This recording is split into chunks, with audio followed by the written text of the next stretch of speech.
Let's say it's a boat that we're all in together, that barely stays afloat while we all discuss. All right, guys, welcome back to another episode.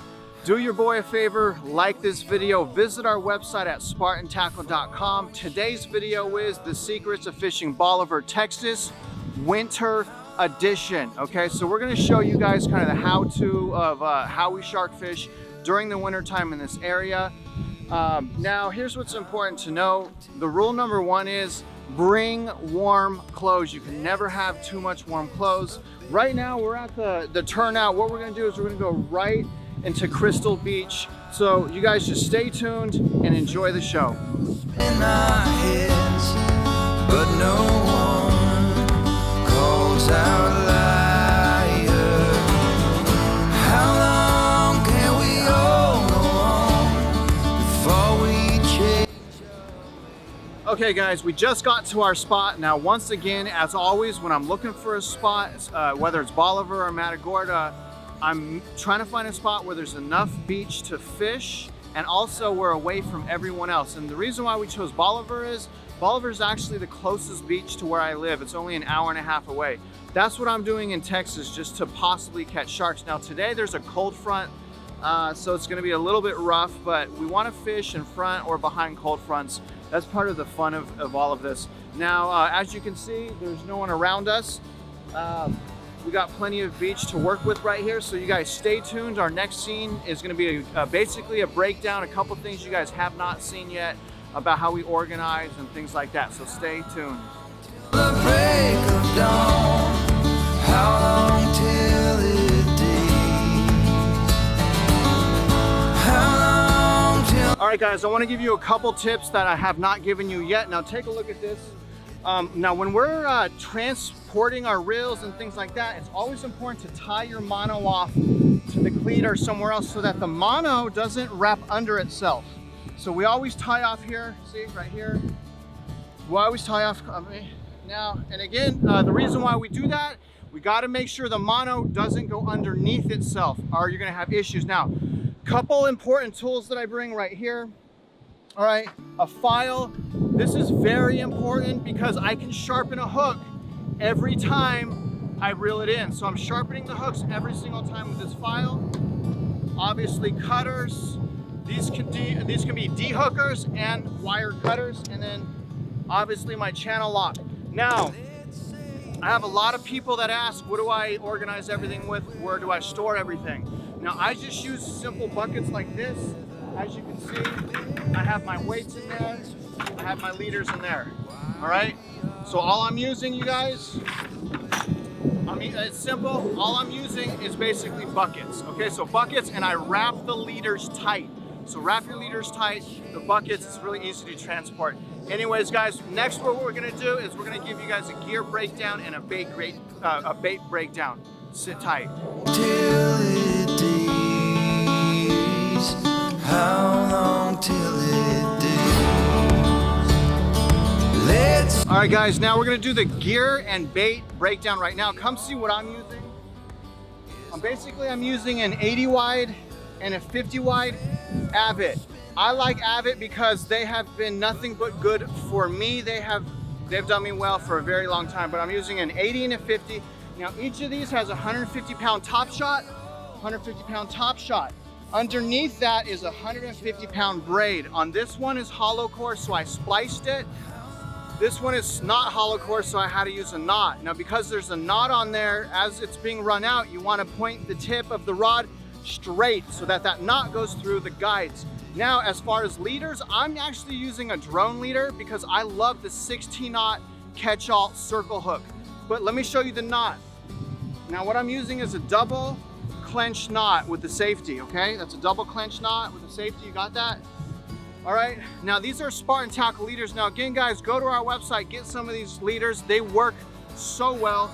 I'm using copper weights as always, 1 pound, all right? Now for this rig, I'm using cow nose, all right? Now I've hooked it where there's a lot of hook exposure and it will not double back, but that's fresh cow nose. The other bait is here.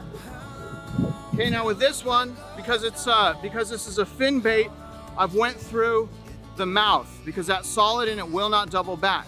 Okay, same leader, 16-aught.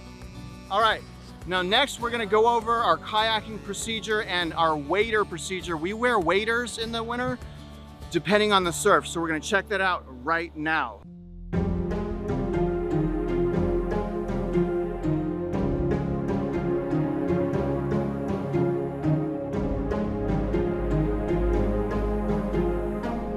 Okay guys, so when we fish during the winter, we usually wear waders, but it's also super important, you know, I'm not giving you that advice. I'm not saying you should. I do, it's because I don't want to get wet, but I'm always wearing this life jacket right here. Plus, here's something very important about the waders. The surf isn't that bad. There's maybe 2 footers, 2.5 footers, so the surf is only a little bit rough. If it was really rough, I'm not wearing these waders, okay? But I have these on to stay dry, all right? You don't have to do it. I feel safe, again, the life jacket. So what I'm gonna do is kayak my 2 baits out right now and stack them next to Julian. Julian already has 2 baits out. Stay tuned for the deployment right now, coming up.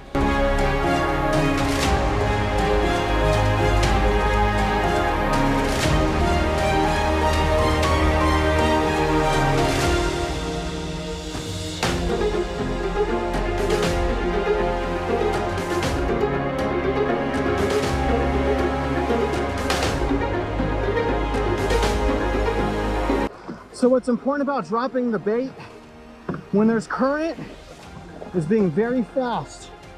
So I'm gonna turn into the current and I'm gonna deploy my bait as quickly as possible. Turning my kayak now, getting the weight right now off the cleat, bending the leg back, okay, dropping the weight.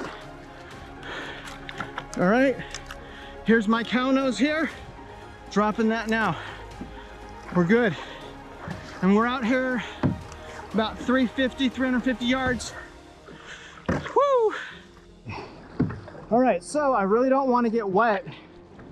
Really don't want to get wet here.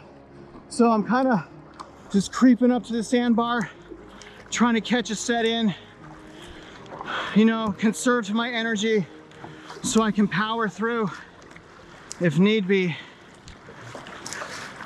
Okay, so I'm like right on the bar. I'm gonna try to catch this in here.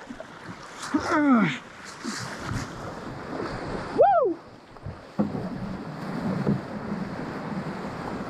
Here we go, baby.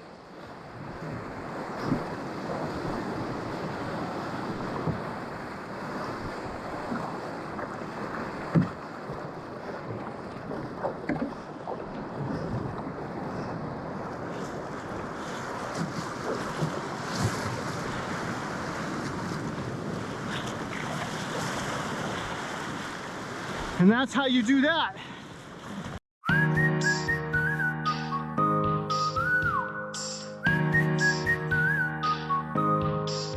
We have some action here. We had our first run right here, just slacked up. When it slacks up, just catch up to the slack. And when it runs, we pop them when it runs. Okay, it's slacking up. Come up here, Julian. It's that Ray. What? It's that Ray, come here. Take this.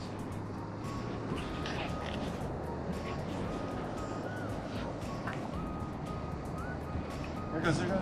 Probably a tipper. So I'm not gonna set hook until there's pressure. It's very, very rare that I would try to set hook when there's no pressure. Very rare. There goes, there goes. I'm gonna hit it in a minute. It's just munching. Gotta be disciplined.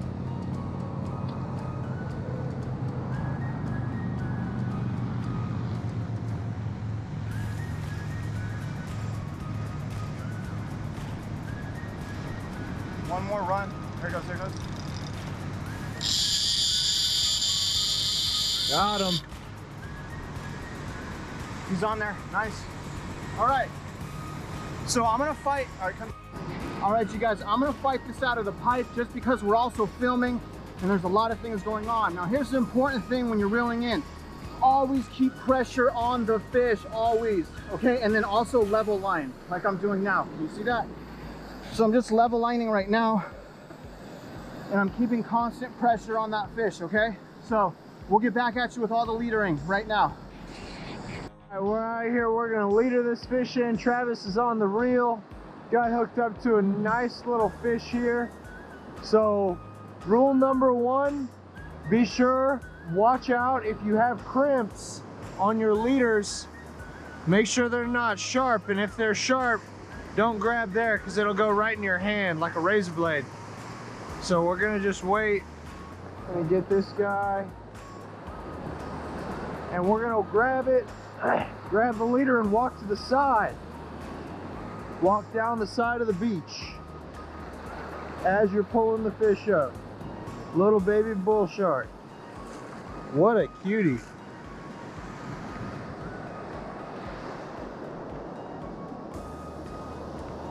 There's a little more.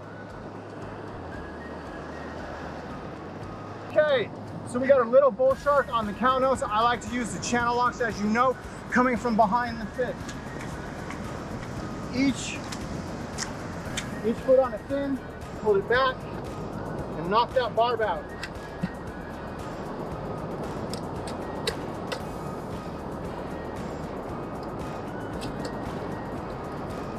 It's biting down on it.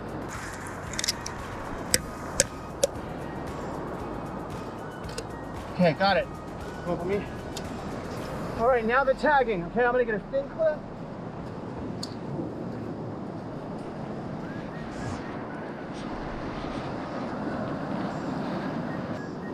Get a fin clip.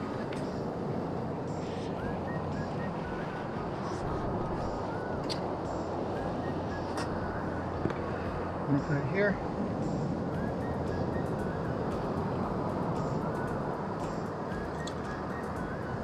Take this tag.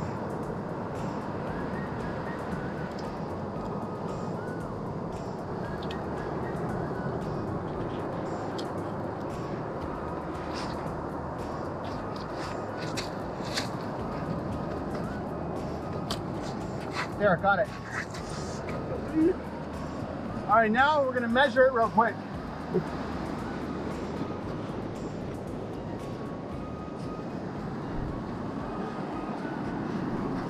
Okay. All right, guys. Now I'm gonna release this little bull shark, but that is one fish. We're gonna keep at it. All right. Time to get this little bull shark back.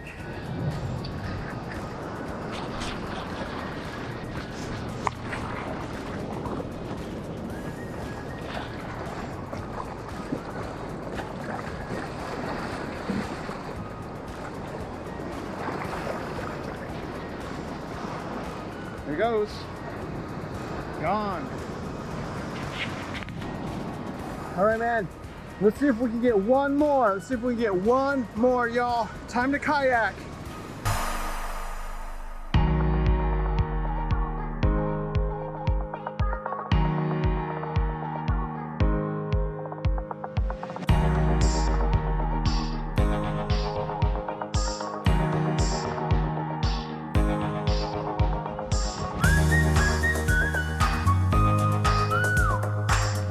All right, guys, it's time now to prepare dinner. What I'm gonna do is cook a New York steak that's been marinating in avocado oil and garlic, salt, and pepper. I'm using the Ace Smoke portable pellet grill with an EcoFlow battery. EcoFlow battery, Ace Smoke portable pellet grill, okay? So that's what we're doing on our downtime right now.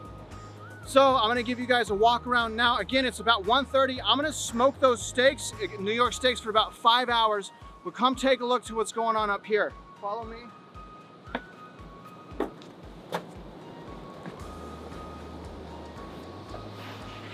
So as you can see, we have 4 lines out. Now it's winter, we don't like to put a whole bunch of lines out, but in Bolivar, I feel better about the cutoffs versus Matagorda, as you can see.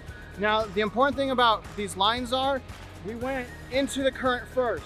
So this is the furthest into the current, then this one, then this one, then the other one. So the important thing about that is, we won't have any tangles. We could just go over and under, okay? But we have 2 50s, 2 80s, 2 cow nose, 2 fin bait. Hopefully we catch you guys. We're trying to put this together, give you guys some insight to how we're doing this. Stay tuned. We just need the sharks now. See you guys. Yeah, all right, there we go again. That's that ray, that cow nose that's been out the longest. That was fairly short. So this cow nose out 250 again, fighting out of here, just because we have video production. Keeping the pressure, level lining. Go show them that steak real quick. We were just eating that steak. Woo! Look at that magic right there, baby. Oh my God. Let's show them on that grill.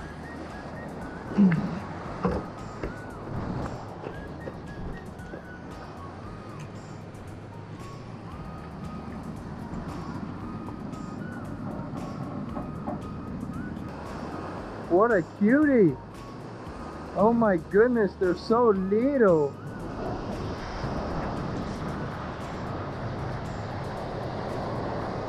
All right, so unfortunately, little baby bull shark.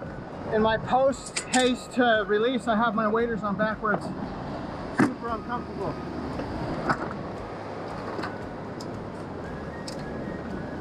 All right, I'm gonna de-hook first, channel locks, and then get a thin clip. All in the same function. Beautiful. Bottom. Watch out, watch out. Okay, got that out of there. You want to get the tag real quick? I'm going to get the fin clip.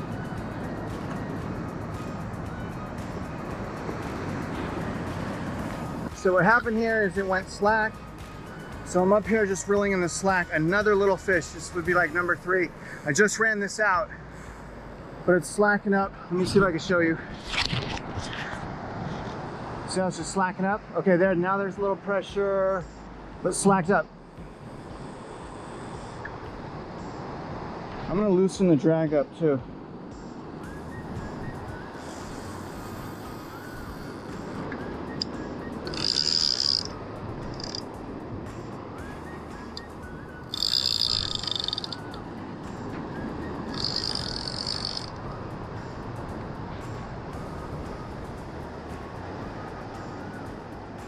See a little bit of pull.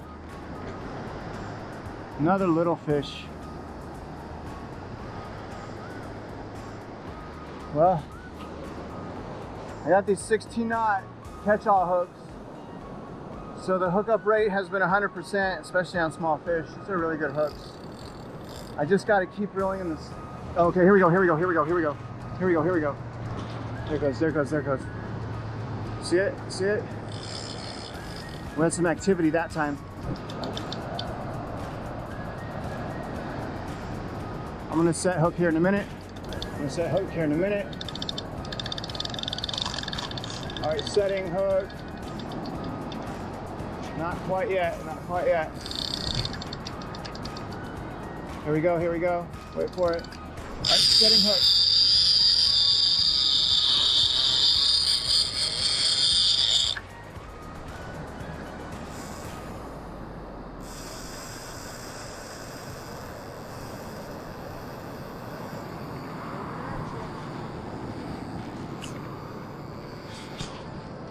I think we're hooked up. I think we're hooked up because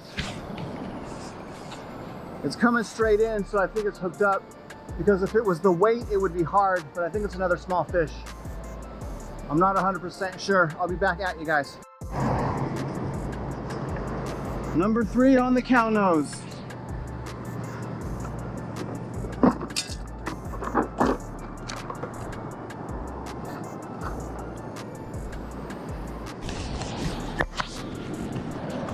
Julian's on that D hook.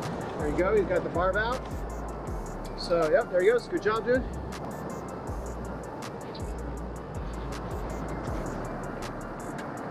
Very nice, very nice. Number All right, Julian with the tag. So Julian's gonna go right here, front of the dorsal. Come on, man, try to make the good work there. Nice, all right, let's make.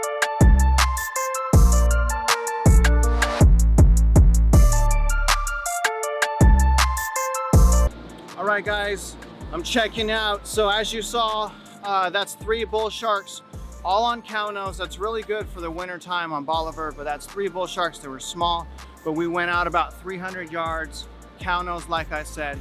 Thank you for joining us. Now, remember one thing about these waders, be very careful not to drown. You don't want to fall in with waders out there. You could possibly drown, so just be safe, okay? Just want to say that. And you know what, guys? We'll see you on the next episode, and we appreciate you.